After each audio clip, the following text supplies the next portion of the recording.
Bu nə yanaşmadır? Xanımla çıxış əziyyət etməyə sənə kobudluq edirsən sən. Sən sevinci sənin konsertə Azərbaycanlılar pul verib, bilet alıb gəlib. Bura təşkilatlara yenə deyirəm, günahlandırıram. Tamam, mən də şəkil məsələsini qoydum kənara. Bir video paylaşımı yox, Azərbaycana təşəkkür yox, minnətdarlıq postu yox. Bu nədir? Bu nə deməkdir? Və ona görə mən cibimdən bilet alıb heç bir belə deyim də, belə müğənnilərin konsertinə getmir. Azərbaycanlı vətəndaşlar pul verib, bilet alır, gedir konsertə. Bu nə sayğısız yanaşmadır? Mən təşkilatçılara özüm deyirəm ki, belə təşkilatçılıq olmaz. Xanım da çıxıb səhnəyə yəni şəkil çəkir də, yəni kobudluq eləmir ki, xanım da çıxıb səni bir necə deyirlər, sevib, bəyənib çıxıb da, yəni. Şəxsən mən vallahi getməzdim də, yəni elə adamların konsertdən, bu hərəkətdən sonra. Yəni xanım da oğlan deyir ki, yəni kobudluq eləmir ki, şəkil çəkdirmək istəyir.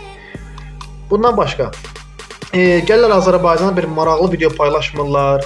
Bura bir təşəkkür videosunu paylaşmırlar, bir post paylaşmırlar, heç nə yazmırlar. Elə bir sanki bunları biz borcluyuq.